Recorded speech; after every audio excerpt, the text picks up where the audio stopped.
Hey guys, what's up? This is Jagdish. How are you? Hope you are doing good. So, in the previous video, we spoke about mean, medium, mode, central tendency, and what is stats mean, and few topics of basic stats. In this video, we are going to discuss about dispersion. What is dispersion and measures of dispersion. So, what is dispersion? Dispersion is nothing but distribution of data. So central tendency is a measure one of the measure or one of the way of giving some insights to the data set, and dispersion is another way of the extended way of central tendency and giving the insights about the data.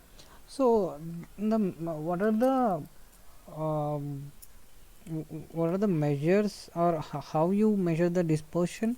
Here there are two methods, absolute measures and relative measures. Absolute measures, you need to have same units, and this is of units free.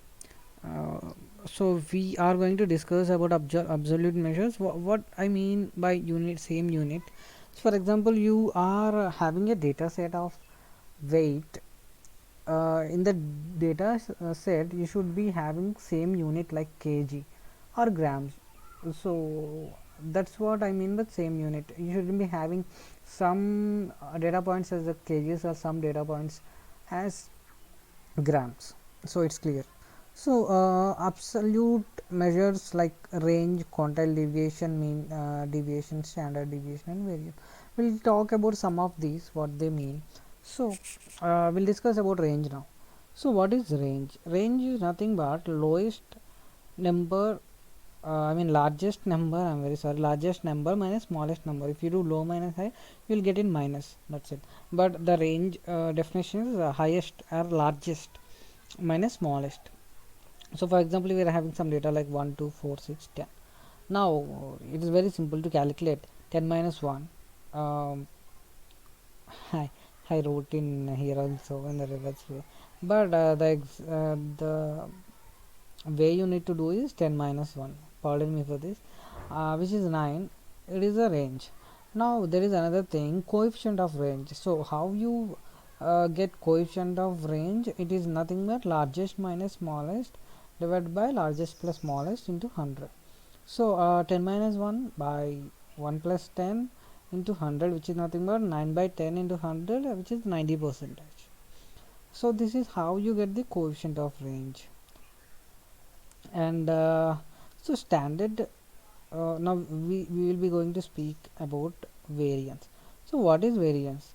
The extent to which value in statistical series differs from average. Also the extent to which value, independent value, differs from each other. What this mean? For example, if we have a series like 5 10 15 20 25, and what is the mean of this?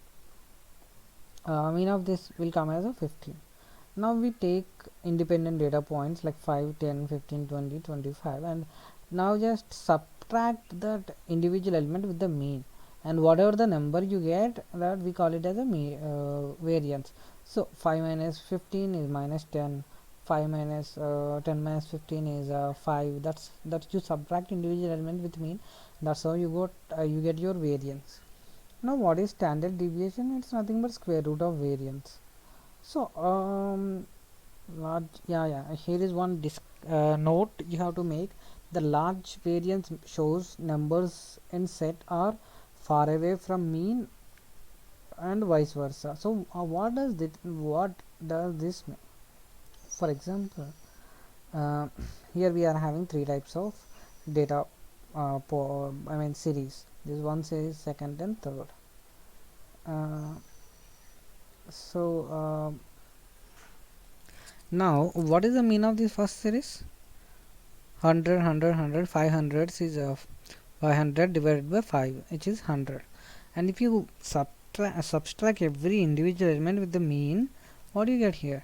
0, because it is 100, the mean is 100 and the variable is 100. 0, it means the data points are very close to each other. There is not much of variance, and they don't make any difference with the mean. And the other series we have is 98, 99, 100, 101, 102. The total it will be having is 500, and the mean is 100. And if you take the difference of mean to every individual point, you get very less number of variance, because they are very close to 100, right? 98 to 1 0 1 2.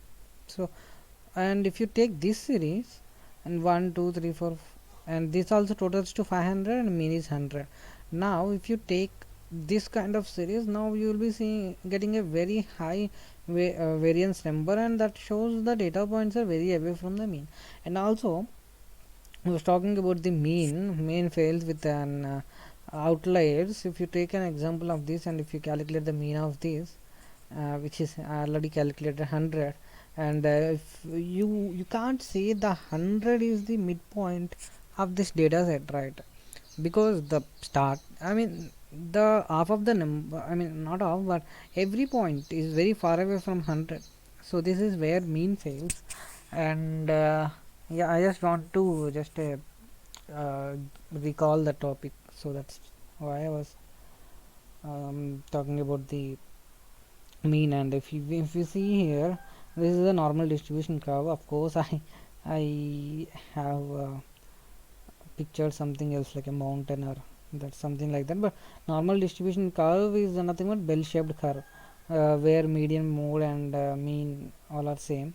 So how we actually calculate, or how we actually read this, if we draw the lines over this, under this region, and if we see, or if we want to state some stats of the basic, we want to read this in a basic way, we say it as 2 standard deviation, 3 standard deviation, like that, like the data or the data points are away from 2 standard deviations and 3 standard deviations, how they are distributed.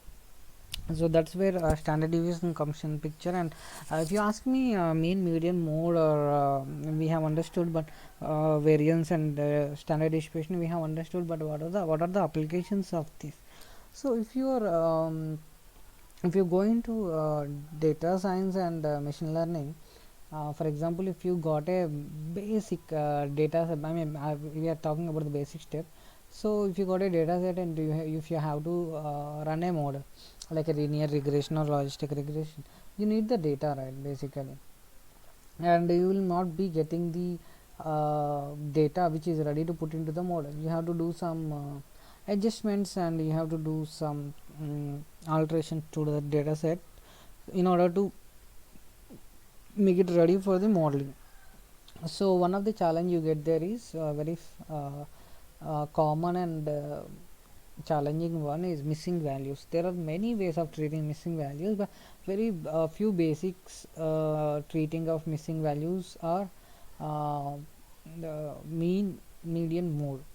So if you are having few number of course you can ignore the missing values, but that's where you will be losing some data. So in order to replace the missing values and not to lose the uh, data, what you do is you get the mean, median, mode of the data, and you know, if the data is normally distributed, you will be knowing the mean, median, mode, and you will be using that and replacing the missing values. That's how the one of the applications of mean, median, mode.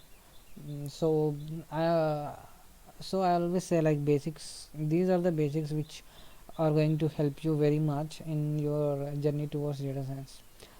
Well, this is all about this video, and thank you so much for watching. Have a great learning. Bye bye.